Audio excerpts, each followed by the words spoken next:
The following video, along with all episodes of this short series, include frequent discussion of mental health, along with footage of what mental health issues can look like in a range of situations. Viewer discretion is advised. So, good morning. I look a little bit rough. It's currently 7 AM. Breakfast starts in half an hour, so I'm going to get myself up, get myself dressed, get down there as soon as I'm ready, and then come back here, get the bag on, and head on off up the mountain. That's much better. Let's get something to eat.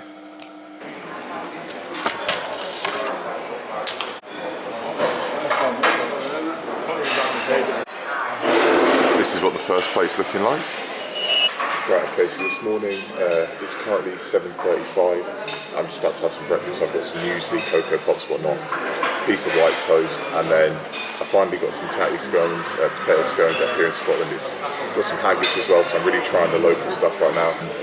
And then hopefully I'm going to get out by around 8:30 and start walking up towards the Cairngorm mountain and get that done today, and then come back for dinner tonight. So I'm going to eat this, probably eat another serving, and then catch her on my way out. The first time was so nice, I had to do it twice. Basically now I had to get some veggies, so I got some tomatoes, I got some strawberry yogurt with the granola, I got beans, sausages, bacon, potato scones, and a little bit of haggis under there, white toast, and then a coffee. So yeah, let's get this eaten.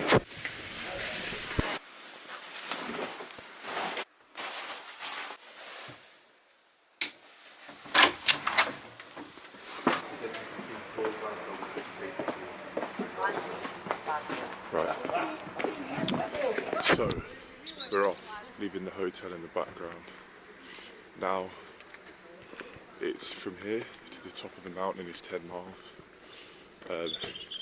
To the ski resort, which is like at the base, I think it's only around, I think it's still quite a lot, I think it's around 7 or 8.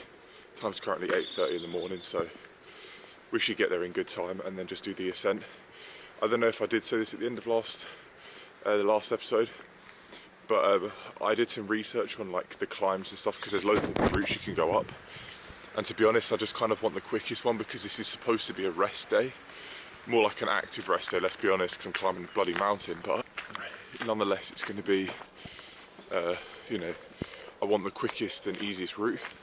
But then the people on the forums and stuff said that for the most part it's all of the routes you can take are relatively easy, because it's very gradual, even though it's higher than Scaffold Pike, which I did in the first episode of the the build up to this docu-series, which was 978 metres. This is a little bit more, you know, it's not necessarily too difficult to climb. So, I mean, I'll find out when I'm there, of course, but that's what I'm going off of, just what people have said online. But yeah, I'm going to stop waffling on. I'm going to just get walking, get a podcast on, sort of try and distract myself from the thoughts and stuff I've been having the past few days. And see, look at that, I'm already at the main road.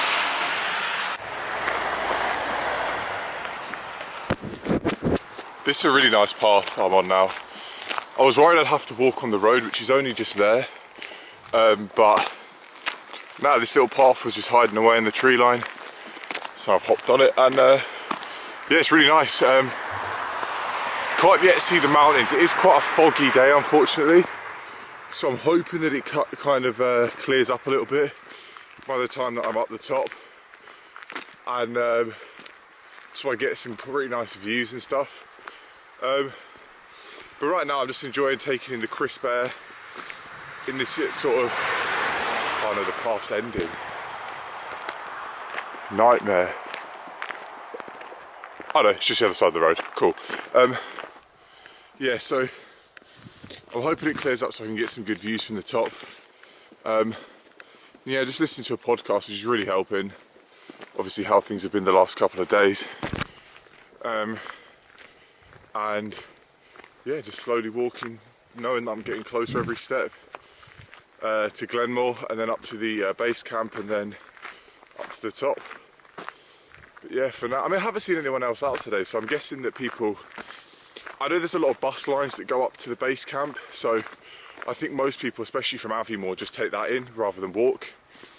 but obviously I need the miles up, so I'm walking. It's not too bad at all. It's quite nice, like I said, just like a nice peaceful trail. Very slight incline, but it's not big enough of an incline that it's gonna, you know, you're gonna feel it. So yeah. Anyway, I thought I'd just update you. So I believe.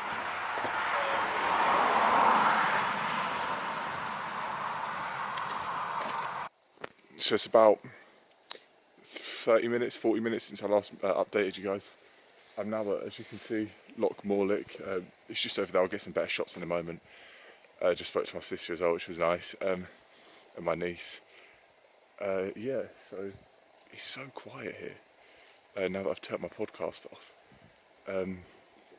Yeah, I've done about 4.5 miles so far. It was 10 from the hotel up to the top of the Cairngorm Mountain, meaning that, you know, we're making good progress. And yeah, it's a beautiful lake here.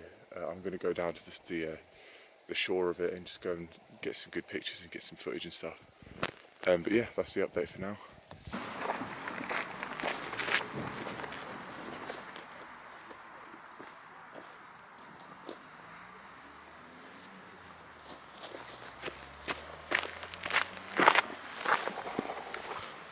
It is absolutely stunning here.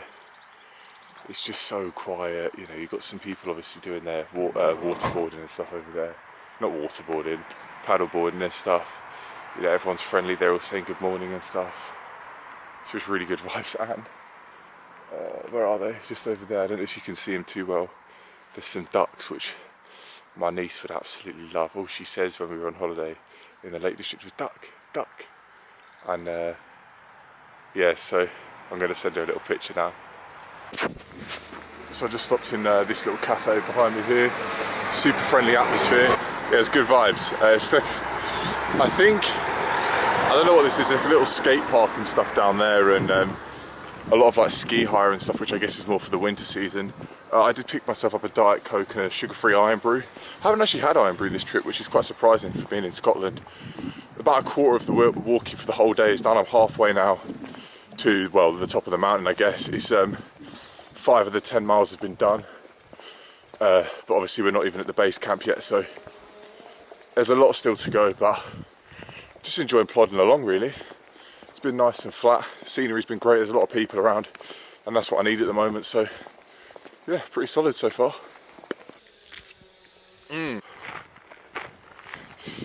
Finished my iron brew, it was very nice. Can't find a bin though, so I'm just carrying it at the moment. About 3 miles until I'm at the base camp, and then the ascent begins. So I'm back on one of those pretty little kind of off paths. You won't necessarily be able to hear because it's kind of, the traffic's quieting down a little bit now. But if I go quiet, you can just hear all the rivers and stuff flowing. It's beautiful, it's such a lovely bit of scenery. Like I said about the traffic, up there is the road. I was meant to be walking along, but I found this little off path, like a little trail, leads me to the same place, and there's no incline, so it's much nicer to walk. It's all these kind of narrow gaps between bushes, but it's lovely, it's beautiful, it's so peaceful. Just getting through my Diet Coke and enjoying myself. Look at this, it's amazing, it's like mystical.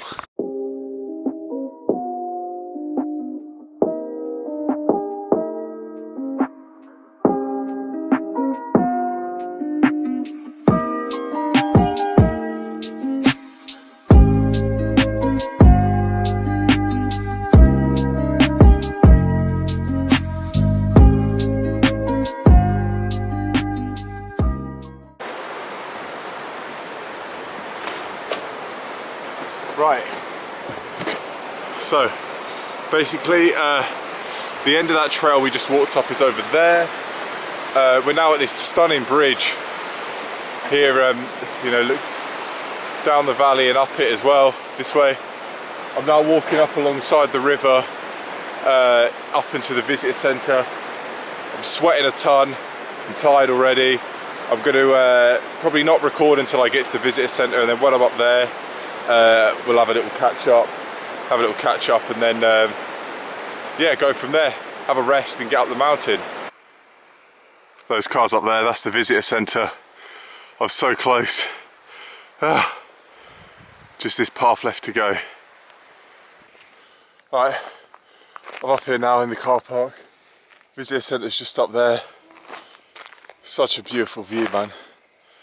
But honestly, I feel awful. My right knee is screaming. There's a couple of slips and stuff on that walk up. My heart rate's pounding, my abs are killing me. I'm gonna sit for like an hour and just rest and see how I feel. And then I'm gonna get up to the top and then call it, well, I say call it a day, obviously walk back, but for now, I'm just gonna get up there and take it easy.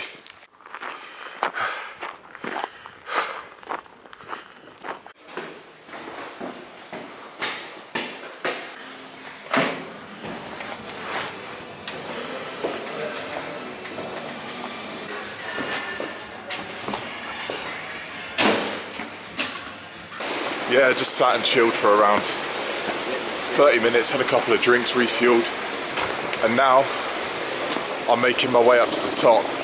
Jacket's off because it was far too hot in that jacket, and I think that's what's slowing me down a little bit.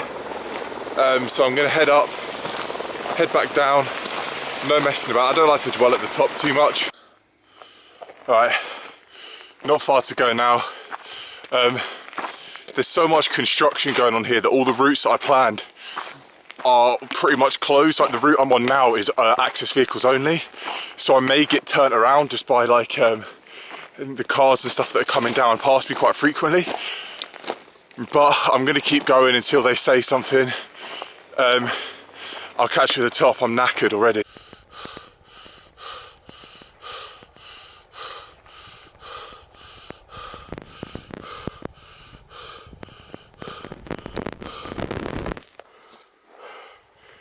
Right, I made it. I'm so tired. That is absolutely, I did that in about 55 minutes. I made it. It's kind of disappointing, in honesty, because all the stuff up at the visitor centre is shut because of all the maintenance that's going on with the cable car, the funicular railway and everything. So I'm just gonna, I literally just, I've been up there and it's all closed, so you can't even really sit up there or anything. So yeah, I went up. Now it's time to get down and get a drink. Woo. And then relax at the hotel tonight.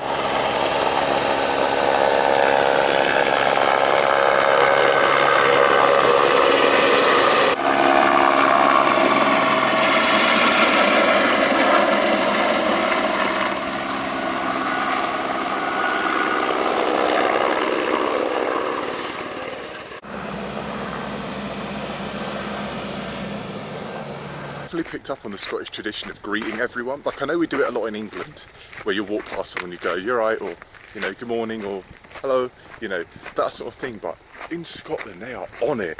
They're literally like, you walk past and they're like, "Morning then," like they'll bellow it at you. They love to be friendly, it's really nice. But yeah, so it's funny because I was watching a video last night about getting over anxiety when like camping and stuff. And I watched a really good video by a young lady called Sabina. I can't remember her channel name, but I'll link it in the video description below. I'll link the video in the description below. Because it's a really good video, and she's American, so she was saying a similar thing. She was like, British people, or more specifically English people, because she was in Surrey, are really on it with greeting you in the mornings and like as you walk past each other. And she said she was just, she was there waiting to frantically greet people. And that's kind of like me. I just saw a couple walking past me then, and I was straight on. I was like, "Hiya," which is nice. It's good to do that. It's good to be. It's good to say hello. You don't want to just walk past and ignore people. I don't want to be ignored, so it's good to. It's good to say hello. It's good to ask how people are. It's good to give them encouragement, especially doing something like this. I'm coming down now. I've just done the climb. To say, "Go on, you're nearly at the top," or "Go on, not far now." It helps people, it's nice. Not far to go now.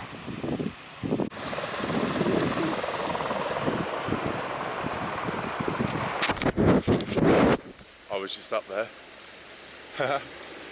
Right, so I'm back at the base camp now, and gonna chill for like a little while and then just head back.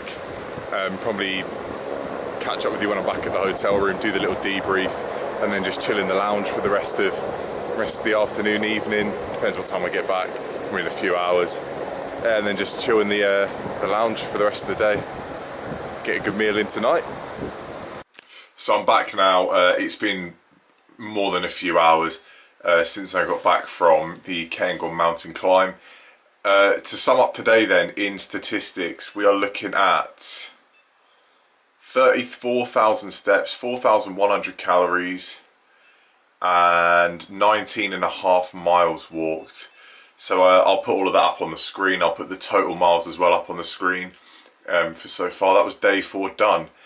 I had some dinner as well when I got back. I had some macaroni cheese and then just chopped up some chicken and put that in there. A protein cookie as always, and then just a load of water as well. I'm now having a cup of tea as well, just to sort of unwind in the evening before sort of just phoning my loved ones again like usual, and then getting off for an early night. This is the last night I have in the hotel, so I'm going to use it to get everything charged up, and then tomorrow I'm walking up to a campsite in Tomatine, which is around 19 miles away from here. And because it's 19 and you know it's a campsite, I don't want to get there too early and whatnot, so I'm not going to just set off at stupid early in the morning again. I'm going to just sort of set off, and I'm going to get up at around 6:37ish like I would normally anyway, at home in like a normal sort of environment like this. Have a shower and then have some breakfast down at the buffet again, take you guys with me and show you what I'm having, and then hopefully head off by around 9 AM. That way I can do the first sort of 10 miles in around, I don't know, like 4 hours, and then be done by like 1 o'clock, and then actually take like a long break, like do an hour and a half, and just sit there and make myself sit there, rather than saying I'm going to do an hour to 2 hours and then sitting for like 20-30 minutes. I'm just going to take the time tomorrow, and then when I get to the campsite it's going to be, you know, early evening, 6 PM sort of time, 6-7 PM, and then I can just get down, get the tent set up and just go to sleep without, you know, just sitting there and letting myself get into my head. Just sit down when it's getting dark, when I'm tired. So today's topic is going to be a quick one, just to round off the debrief and round off the day and the episode really. Is all about sort of rewarding yourself and knowing when it's necessary to use sort of emotional coping mechanisms, right? Now, Macro Crunch is obviously a channel based around nutrition and fitness and exercise and whatnot. And one of the biggest ways that people do sort of comfort themselves is through food, you know, myself included. And it's what I've ended up doing tonight. So for example, you know, I've been having the protein cookies for dinner and with my dinner each night as like a little dessert, because it does sort of, you know, that it's like a sweet treat, you know, like I've earned it. Now, food shouldn't be earned. Food should be enjoyed for what it is, as and when you want it. You know, we're fortunate, you know, I'm grateful to say that I'm fortunate enough to be able to have food when I want it. And it's so readily available to me, you know, whereas so many people obviously don't have that. But, you know, for example tonight, you know, I've been feeling a little down the last couple of days. Today was a great day, and to keep my morale high, just to boost it for tomorrow, I had some pancakes. Now, pancakes are my favourite food in the world, and I try and incorporate them into my diet because of how much I enjoy them. You know, and I have them most days. You know, I filter them in, and it doesn't affect my my general health and whatnot. You know, I have them without the sugar, of course, because I'm, you know, I don't consume a lot of sugar, to be transparent with you. But it's enjoying things like that you shouldn't feel guilty for. You shouldn't feel afraid of doing that. You shouldn't shy away from things like that. If there's something you want, enjoy it, because it will make you feel better. You need to weigh up the difference in emotions that it will trigger, the emotional consequences of if you restrict yourself from it or if you let yourself enjoy it. If you eat it, you're going to be happy. If you restrict it, you're only going to want it more, and you're going to be upset that you're not having it. That's the way that it is most of the time, and with most things. Therefore, it's fine to give yourself these things now and then, as long as it's not all the time, because that's where things start to lead into, you know, comfort eating and, you know, emotional eating and whatnot, which becomes dangerous and can cause, you know, health problems. You know, I've lived through it when I was younger, before I lost weight. It's not uncommon. But the whole point of this is, and the bottom line is, enjoy your food. Food is for enjoyment. Food is not a reward. Food is not an earned thing. It's not like eating healthy is a job and a treat once a week is like your salary. It's not how it works. You can have a treat once a day, provided that you incorporate it into like the rest of your healthy diet. And there's times as well where, you know, you're down and you need a pick-me-up, and if food is a pick-me-up for you, use it. You know, don't make yourself feel sad and make yourself feel worse by restricting yourself from things you know can make you feel better. So that's going to round up this episode. Thanks for watching. Don't forget to like, comment and subscribe. Click the bell so you never miss a video, and I'll see you in the next episode.